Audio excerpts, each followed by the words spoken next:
looks like. It's called Little Trees Early Learning Program, and our sessions run 2.5 hours a day for 2, 3, or 4 days a week with mixed ages, with a max of 10 children and 2 adults. We are currently licensing exempt. We have an outdoor space and an indoor space, and we are buffered by the safety bubble of a larger institution, and I'm going to show you what I mean by that. So I mean larger, not just physically, but also professionally. So speaking geographically, we have 1,700 acres, which I realize I'm blessed to work within that large of a venue. And I know not everybody has access to that, but we still are providing very similar content for children. And also with that size comes a large professional presence, not just with a large staff, but you know, professionally within the Chicagoland area, we are a well-known organization. So within that big organization, my Little Trees budget took an enormous hit. We refunded 7 weeks worth of tuition, yet we continued to provide online supports. And we still continue to face many of the same challenges as you guys, which brings me to my next slide, because I knew I wasn't alone. And I reached out to an amazing audience of nature-based admin in the Chicago region through Northern Illinois Nature Preschool Association. And so we took, I think it was like an hour and a half to just step back and look at our current needs. And this is what we found our needs to be. We need to be communicating with parents and reassuring them while looking to keep next year's enrollment.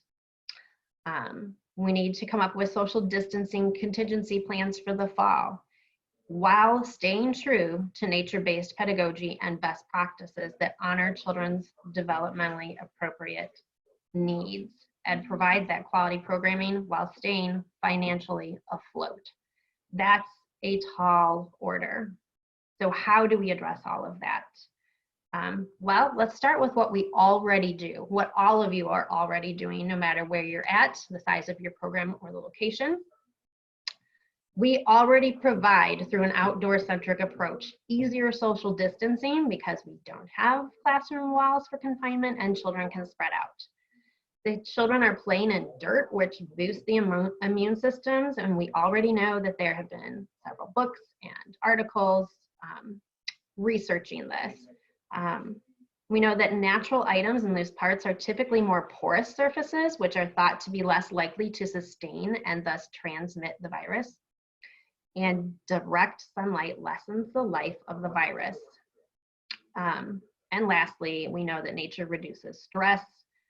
Fostered by today's climate, it soothes, it calms, it restores, it revitalizes. And right now, all of these children who are in isolation at home may be coming back to us with a lot of separation anxiety. So now is the time they need this even more. So these talking points are reassuring to parents. As we move forward with wanting to ensure enrollment, even when we might not know what our respective state phases will be by fall, and I'm looking at fall, I see many of you are looking at summer, I have that grace period to prepare myself. We can definitely create some marketing or just some basic reassurance for families that will continue to provide a space that has health benefits. We will still continue to do that. So on to sharing my own COVID contingency phased plan, and we can use this to contrast and compare your plans and spark conversations between your admin, staff, colleagues, and whoever. I broke up my plans into 3 sections: parent responsibilities, staff responsibilities, and facility responsibilities, just so that it would be easier to look at these changes that we're talking about and who is implementing them. So Plan A is my best case scenario for fall. I'm hoping that Illinois will be in their phase 4, which means gatherings of 50 or fewer. So everybody just cross your fingers that we get there by fall. So the parent responsibilities, I know you all have a handbook. Now is the time to remind parents your rules on health and when to keep a child home. Let them know that you'll be sending children home when they exhibit any symptoms, including a frequent cough, fever, shortness of breath, or fatigue. No exceptions. Maintaining physical distance at drop-off and pickup. For right now, I have this kind of in the parents' hands, and this may change. Like I said, there's only 10 children in a session at a time. So my drop-off may be a lot easier than yours, and I am counting on parents to space themselves apart. If that doesn't work, we will go on to Plan B, which I'll share in a minute. Families must notify the program manager if their child or caregiver is diagnosed with COVID-19, and if that's the case, then we will follow health authority guidelines for protecting everyone's health and well-being, which probably will include suspending the program temporarily. Okay, so on to staff and admin responsibilities. We are currently suspending all group events, such as our annual potluck that we have in the beginning of the year, the winter solstice event, which is highly attended, until further notice. There will be no school tours while children are present.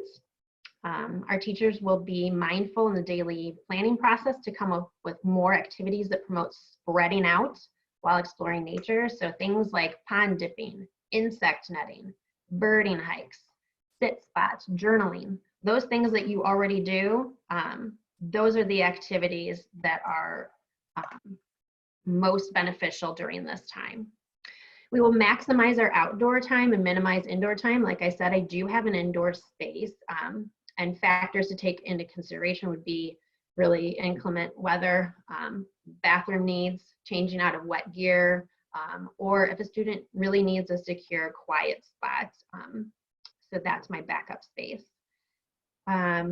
Our staff will be coordinating outdoor drop-off and pickup, again, making sure that the caregivers are following those social distancing guidelines, whether that is through space or masks, depending on where we're at in fall. And as each child is marked present and directed to an activity or a space, our staff will also be asking if their child has shown any symptoms or has been exposed to anyone known to have COVID-19 at that time. This is also a good place to talk about if your program wants to take temperatures or not. We haven't decided whether we are doing that at the moment. So that's a good discussion starter, especially for your small groups. If masks are suggested, we will find clear and or washable masks to provide for every staff member and students, and we will use them when social distancing measures are difficult to maintain. What does that mean? That means we'll have a mask hanging around our neck. If we have to go in close quarters, we will bring those masks up over our face. We will monitor student health throughout the day, and if symptoms pop up, such as the cough, fever, shortness of breath, or fatigue, then we will call for immediate pickup. We will space children and activities out, but we will not admonish children for holding hands, patting a friend on the back, or hugging a friend. Instead, we will encourage children to develop kinship and empathy and kindness through thinking about other ways that they can show empathy, like singing their favorite song, doing the fireworks applause, a dance, storytelling, cloud gazing, whatever's already in your bag of tricks that you can pull out and encourage those kind of activities and behaviors. We will also encourage frequent washing of hands, covering the mouths for coughs and sneezes, and keeping fingers away from the face, and no rough play. Unnecessary physical contact should be avoided as much as possible, but instructors may administer care for children through holding hands, patting on the back, or hugging children. Children in distress need comforting and close physical contact with others is key to child development. Staff should wash or sanitize their hands as well as the child's hands after comforting children. We do not yet know the emotional damage through physical separation or from responding to a child's needs from a distance. Children are coming back from isolation and they will probably need some extra care at this time. Okay, so here's where we get to some lists that you can create with your staff. Minimizing shared materials. So like I said, we're going to plan activities that utilize those natural loose parts that are collected on hikes. And we will plan for more ephemeral nature art activities. My instructors will be carrying separate sets of crayons, markers, glue sticks, scissors, pencils, and paint for each individual child when applicable. They're not going to carry that every day, but if that's something that they want to use, they can place each child's set in a reusable washable cloth bag, stick it in the wagon, and take it with them, and then the instructor can distribute and collect those bags. You can even make separate bags of Play-Doh for the children to use, and instead of using those lovely plastic shapes and rollers, use natural objects. Make a list of things that can be shared and then sanitized, such as your hammers, your veggie peelers, your trowels, your rakes, your sleds, your paintbrushes, binoculars, fishing poles, all of that kind of stuff. Have the children wash their hands after using those shared materials, but we are clearly not buying those individual items for each child. And then lastly, make a list of things that can't be used individually or can't be sanitized after every use, such as books, field guides, tarp, bungees, nails, loose paper, stampers, hole punchers, anything that you put in a sensory bin like sand, seeds, beans, rice, pine cones, acorns, that kind of stuff. Reduce the number of children who can participate in that sensory experience and have them wash their hands when they are finished, or completely forego those activities altogether because I just gave you a list of things you can do without even using that.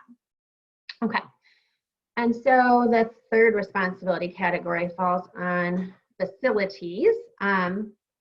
So right now our program's home base will be outside with minimum access to indoor use. So I need to make sure that I am supported within my institution for having outdoor space, as well as hand wash stations that can be made available in our outdoor play space, and the teachers can carry portable stations as well with them as needed. Same with portable potties.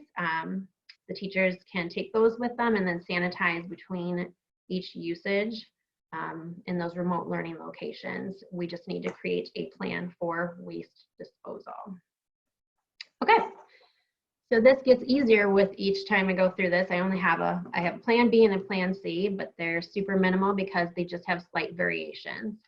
So for plan B, the parent responsibilities, if they have lost the ability to space themselves out and drop off outside, then they are going to have the cars pull through a drop-off area and have the children exit one at a time, and the caregivers will have to wait until the instructor has approached their car to accept the child. Can I hop in real quick, Megan? Please do. Just to say that Amanda Mickle, who works at the San Antonio Zoo, Nature Preschool, she said that it was really helpful to make a video. She made a video with her own child about what drop-off would look like and shared that with parents. She put it in the chat, but I just wasn't sure if everyone saw that. And she said parents really appreciated having an idea of what that would look like. So that's an amazing, just another way to do it. No, that's a great resource. Thank you, Amanda. I like that, and I might use that for my parent orientation. I also know Amanda's open right now, so she's way ahead of me by leaps and bounds for having to have this tackled. Thank you, Amanda. Okay, so where was I? Staff responsibilities. Okay, so the teachers will usher each child to the opening activity and then go back and get the next child. And we could also limit our meeting times or our gathering times to 5 children at a time, which we'd be splitting my class in half so that half can be engaged in stations, art, fort building, yoga, tool work, washing their hands for snack, whatever. And then lastly, the facilities responsibility would be to provide that outdoor spaces every day. Worst case scenario, I am hoping we don't get here, but if we're still in Illinois phase 3, that means that we have gatherings of 10 or fewer. And so my plan for now for that would be to limit my class sizes and times. For example, the Monday, Wednesday, Friday class that runs from 9 to 11:30, I could split that and have section A run from 9 to 10:15, section B run from 10:30 to 11:45. So they're each getting an hour 15. And then I'd have to reduce the program tuition accordingly. So when the phase allows, we could return a normal programming and structure afterwards and tuition as well. I know this hits the budget hard, but it keeps the program running until we can switch back to normal and continue with regular tuition fees. And maybe perhaps a quarterly registration might work better this year for that. Okay, so then important questions to ask. Could we offer up 2 weeks flex time at the end of the year as a cushion and make up for any lost time? Could we offer a summer term?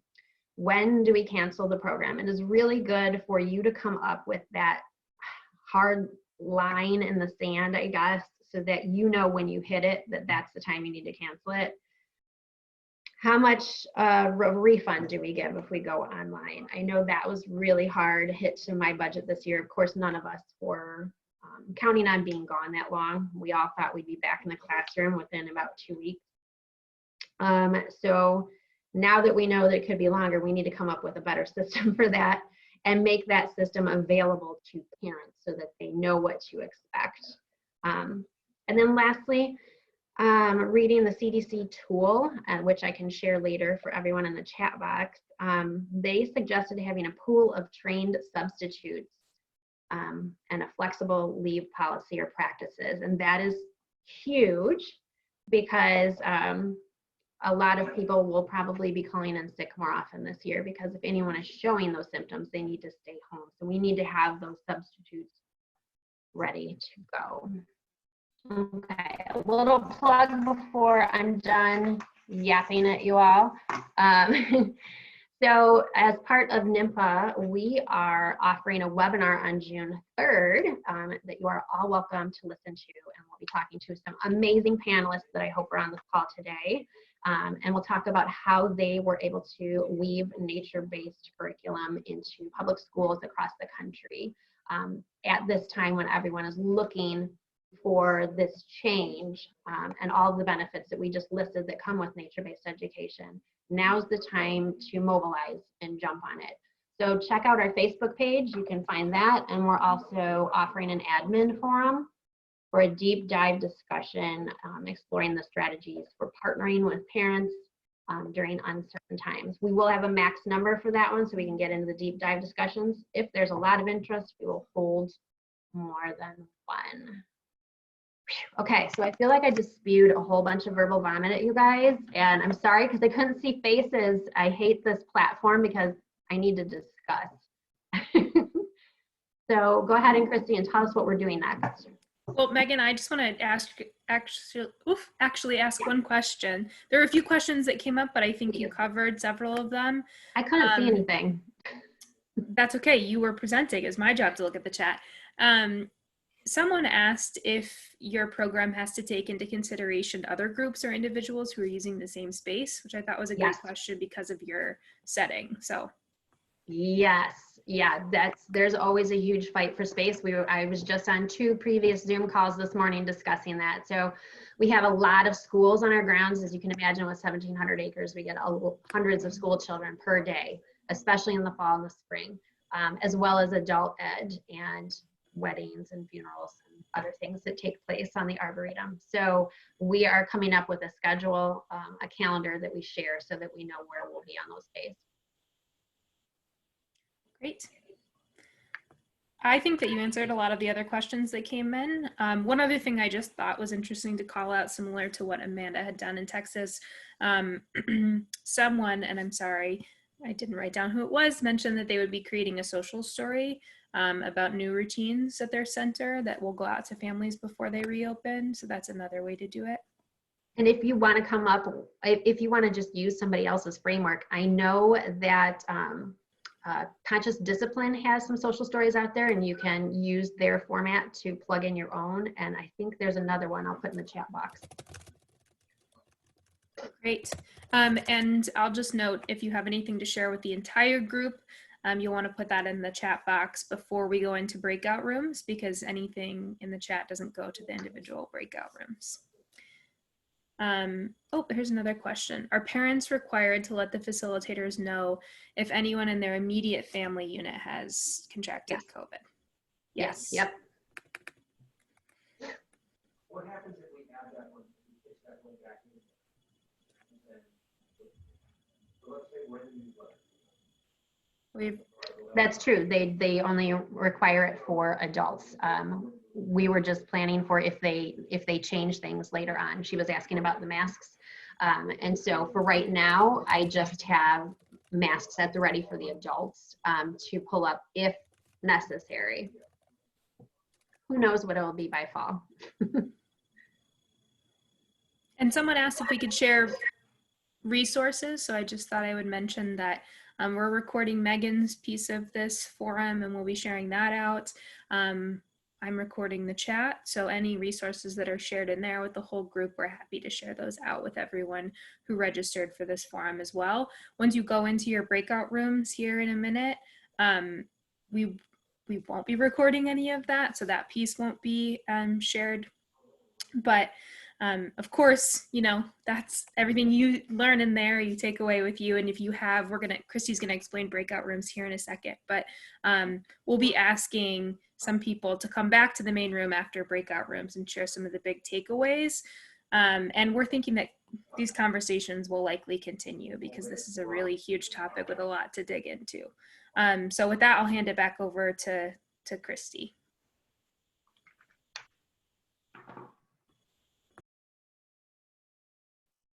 Thanks. Thank you so much, Megan. That was so helpful. I think, like I said, it's just really helpful to hear one concrete example. And I know that as I was looking at the chat, it's, you know, our requirements state by state vary. In some places you have to do one thing, some places another. So it looks a little bit different state to state and program to program. But it is just really helpful, I think, to think together about how this can look. So thank you so much for sharing that. So our format with these forums is to focus a lot of our time just in open discussion. We're all nature-based educators here. So it's a chance for you all to get together and hash through what you're thinking about. So if you haven't joined us before, just really very quickly, the breakout rooms will work a little prompt will come up that you have to click join, and Emily will assign everyone randomly to the rooms.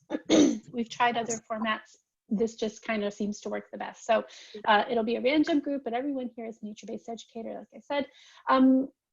We will ask if you could just appoint one volunteer from your group that has a little bit of extra time that might hang out for a few more minutes at the end of the call to come back and report out kind of on some of the big themes, questions, ideas from your group that might be helpful for us to hear.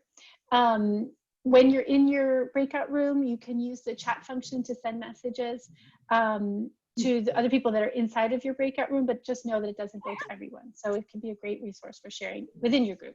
And before you leave, if there's anything in your chat that has been helpful that you want to keep, copy it out of there before you exit, because it goes away. There's an ask for help button if you need it. Feel free to push that. Don't hesitate. We're happy to come into your room and help you with whatever you need. We'll end the session in breakout, so the rest of our time together will just be in this open discussion format.